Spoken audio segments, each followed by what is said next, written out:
Good evening. Thank you very much, Shanna. My thanks to United Task Force, a coalition of 50 member agencies with Dr. Faye Zakheim as the chair.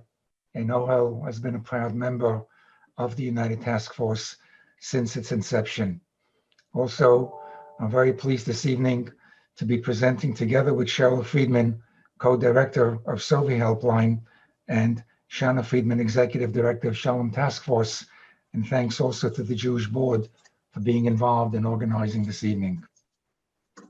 Our focus this evening is on a normal state of loneliness, a very difficult issue, but we're not speaking on the clinical or the pathological issues of loneliness, meaning loneliness in extended or unchecked time can lead to severe anxiety, to depression, to drug dependence, and other serious issues. These are areas that are extremely important, but are not necessarily the focus of our conversation tonight. We're speaking about loneliness and what we call the span of a normal state of loneliness.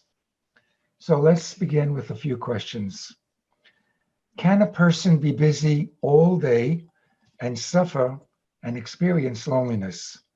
Can a person be in a relationship and experience loneliness?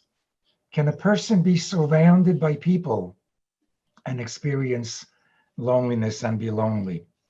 We know that a man and a woman experience loneliness in different ways. And certainly, COVID has increased anxiety, loneliness, being away from family, lost relatives, missed celebrations. Dating has been much more difficult during this time. In fact, the single largest request we receive at Ohel concerning children, adolescents, adults, elderly, is on the issue of anxiety.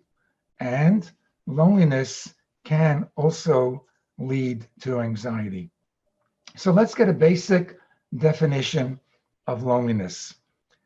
It's a feeling of emptiness, of being alone, a lack of contact with others. Something is missing in our lives. There's a difference between loneliness and solitude. Loneliness is something you don't want. It has a negative trait to it. Solitude is a time that you may choose to be alone. Listen to how Dr. Edith Eva Eger, who wrote The Choice, describes it. Recently at Kennedy International Airport, she writes about this, it occurred 4 years ago. Pre-COVID, at Kennedy International Airport, I was waiting for my flight home to San Diego. I sat and I studied the faces of every passing stranger. What I saw deeply moved me. I saw boredom, fury, tension, worry, confusion, discouragement, disappointment, sadness, and most troubling of all, emptiness. It made me very sad to see so little joy and laughter. Even the dullest moments of our lives are opportunities to experience hope, buoyancy, happiness. Mundane life is life too. She describes it as being a prisoner in your own mind. So who are the people who experience loneliness? In fact, it can be any one of us. It can be all of us. Widows, widowers, children, the elderly, single, married people, couples with infertility, people who are unemployed.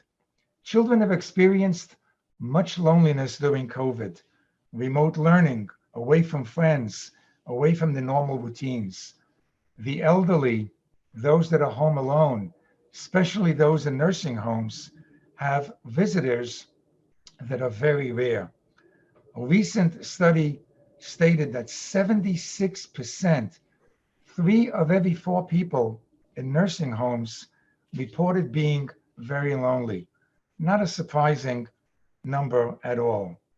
So at some point in our life, every single person experienced loneliness for a brief or an extended period of time.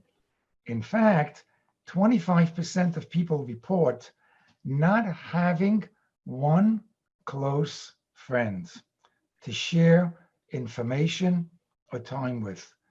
40% of people report experiencing loneliness at some point in their life. So loneliness is an issue that affects many people, including some individuals on this call listening to this conversation. And so I hope that my words this evening will be helpful to just one of the people listening to this phone call. How can we cope with loneliness? Menachem Begin writes in White Nights, the book that he wrote about his time in Russian labor camps. What got him through loneliness? He constantly goes back to one word: hope. It's his recurring theme. Begin experienced extreme loneliness, extended loneliness.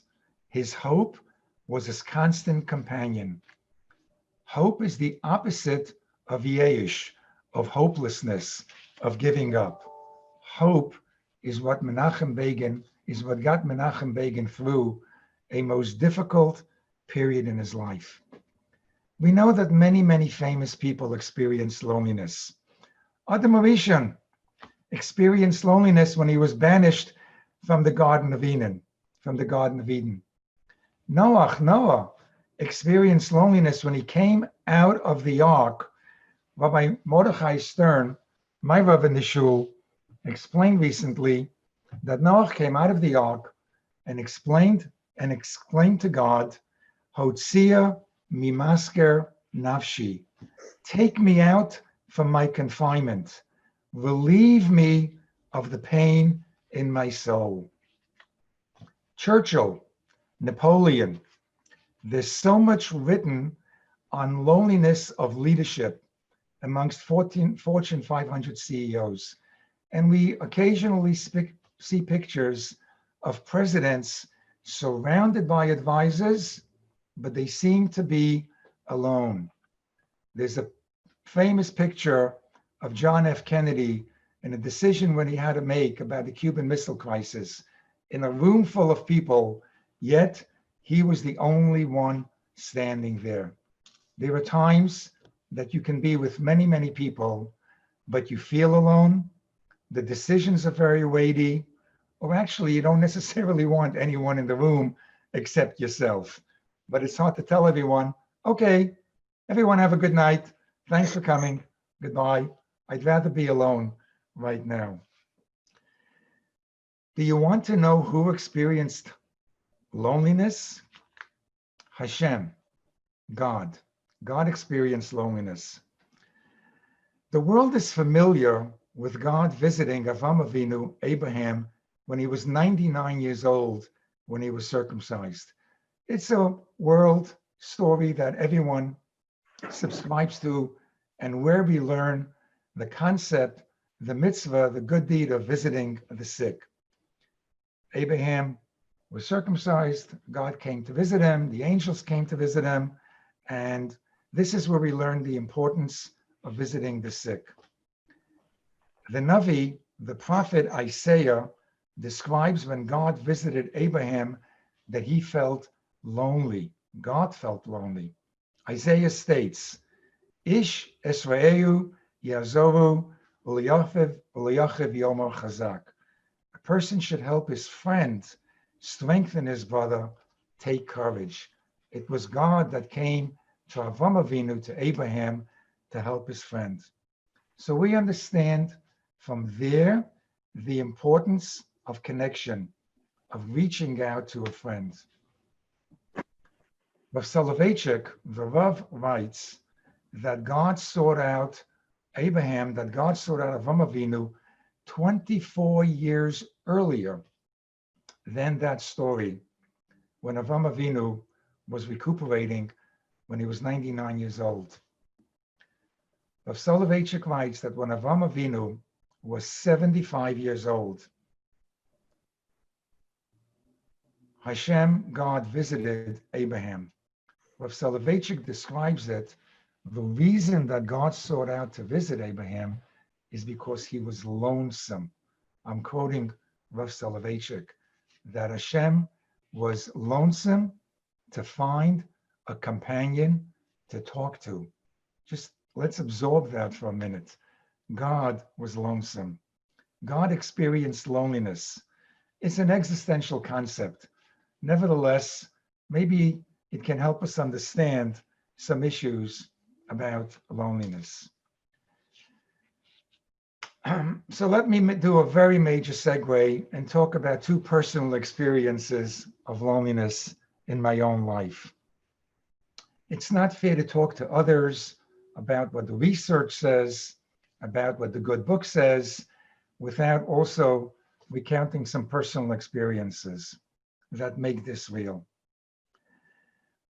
My mother, Alei Shalom, may she rest in peace, was 56 years old, 56 when my father died. My brother Joseph and I were both married. We were both out of the house. My mother was a widow, living alone. She once said to me, you know, it is so quiet when you and your brother don't call, that I sit in the kitchen and I talk to myself just to hear another voice. It is so lonely when no one calls. That was a long time ago, folks. Words from a mother that one does not easily forget, and it certainly spurs you into action. Another example that certainly many people, all of my friends and family and close community are very well aware of is the journey of infertility that my wife and I experienced. It's a journey that can be very lonely, even in strong relationships. And 1 in 6 couples go through it, unfortunately. A couple go through infertility alone, in loneliness. A married couple experience infertility individually, in loneliness.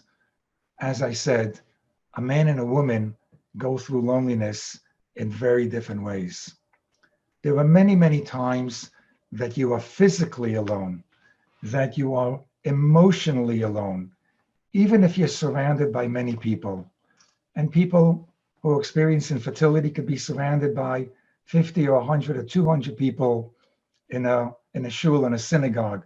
They could be surrounded by hundreds of people at a wedding, or today by 30 people at a wedding. Or they could be surrounded by any number of people. So infertility is just one example. And anyone experiencing loneliness can be surrounded by people, even very good family and friends, even close people that they care for and they love, and they still experience loneliness. So some journeys are taken alone, but it doesn't have to be in loneliness. How can we be helpful to each other? We spoke a little bit before about Orevus, responsibility for one another. The Jewish community and any community are very, very strong communities. There are strong networks of responsibility that people have for one another. We have countless examples in the community. Hatzalah, Bikur Cholim, visiting the sick, Tomchei Shabbos, food pantries, Chevek Kadisha, burial of the dead, Shidduchim, matchmaking, Kiruv, so many wonderful organizations. But let me emphasize, we do not need an organization for loneliness. So no one on this call should run out and establish an organization for loneliness. We need individuals looking out for each other. We don't need organizations becoming loneliness organizations. Shakespeare said, all the world's a stage, you must play a part. We come into this world, we play a part, and we take leave. Elvis popularized Shakespeare in 1969, "Are you lonesome tonight?" That song. I'm not even going to try. Elvis asked the question, "Is your heart filled with pain?" The Beatles, "All the Lonely People." Sgt. Pepper Lonely Hearts Club Band. Shakespeare spoke of the 7 stages in life. For some, many, loneliness can certainly be a stage. The question is, will that become a stage that we pass through, or will that become our defining stage? Elisa Jacobi, a friend, pointed me to Rabbi Jonathan Sachs, who recently passed away. May his memory be a blessing. Shana spoke about him earlier. Alicia pointed me to one of the articles that he wrote titled "Celebrating Life, Finding Happiness in Unexpected Places." Rabbi Sachs writes about his personal experience of going through a very difficult period in his life. He was doubting himself. Rabbi Jonathan Sachs, one of the most sought after speakers of the world, writes how he was doubting himself. So he went out and he spoke to a friend who was a therapist, and he sought out help. And the therapist helped him by describing how to help himself, reframing. It's certainly a word that many clinicians use, many people use, reframing, to focus on the positives, not the negatives in his life. So Rabbi Sachs, being the prolific writer that he was, instead of writing for the world, he wrote for himself. Listen to what Rabbi Sachs did and how he dealt with the issue. He actually started keeping a diary of the positive comments that people made to him. He wrote a diary of the positive events in his life. And whenever he needed a lift, he looked at these positive comments and positive events. Rabbi Sachs took a negative and he reframed it into a positive. So coping with loneliness involves the person drawing on the inner self, positive thinking, resilience, hope, faith. More than anything else, it involves you. I'm asking the person experiencing loneliness on this call, on this stream, or anyone that you know. Are you a lonely person who is an accountant, who is a teacher, who's a spouse, who's an attorney, who's a single person? Do you define yourself as a lonely person? Or are you a successful attorney? Or are you a spouse? Are you a single person? Are you anything at all who happens to be going through a temporary, albeit a difficult period of loneliness? When a person who may experience loneliness turns to you, be sure to be there for them. How? With time.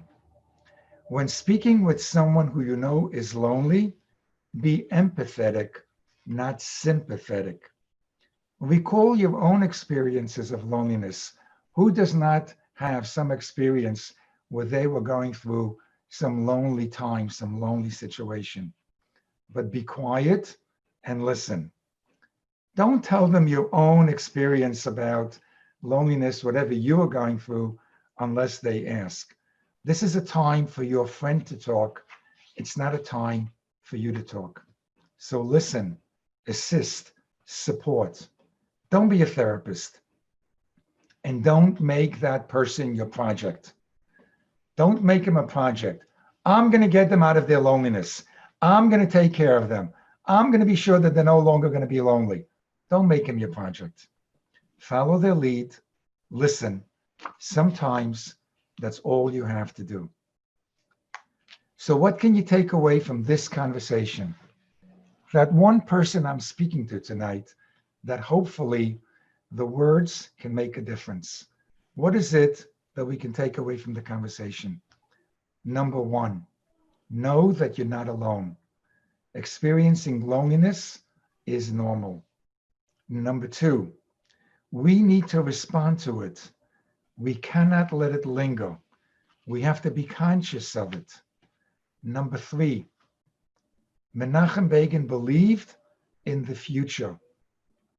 His hope that the future will be better and he will be a part of it helped him through his loneliness. Number four, Rabbi Jonathan Sachs kept a diary of positive comments, of positive events that happened in his life, and he turned to it when he needed a lift. He reframed a negative into a positive. Number five, put yourself in situations that can help you. Whatever you may enjoy, online classes, exercise. Admittedly, it's all more difficult today during COVID, but there are so many ways that you can engage with others, or even while being alone, you can connect with people, connect with the world. Number six, involve yourself in situations that are meaningful, that are enjoyable. You know what? You can also say no. Say no to what you want to say no to. You don't have to be involved or do things or be in places or be with people that you don't necessarily want to be with. It's okay to say no. Number seven, listen to the song Cats in the Cradle by Harry Chapin. Don't miss important opportunities of life that you're going to say now, you know what? I'm going to do it later. I'm going to catch it in a month or a year from now. Don't be the person that looks back and says, I should have, I would have, I could have. It's an amazing song. Listen to the song, but read the lyrics. Next, be a helper to others with a good ear. Give them time, be empathetic. And if you're going to be a helper to someone, don't do it when you only have 4 minutes and then you need to say, I'm sorry, but I need to go now. Put your phone away, don't take a call, make the time, spend the time, it'll be appreciated. And finally, and most importantly, call on your inner strength. We refer to it as resilience. It's that inner reservoir we build up of coping mechanisms to help us get through difficult times. We build up resilience as children, as adolescents, as adults. It's a constant in our life. It's there. Whether you call it self-esteem, self-confidence, inner strength, whatever you refer to it, everyone has some resilience, some more than others. It's our coping mechanism.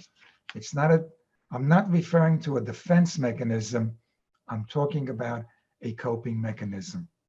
So in conclusion, it may be our emotional strength, our physical strength, our ability to compartmentalize, our ability to meditate, our belief in God.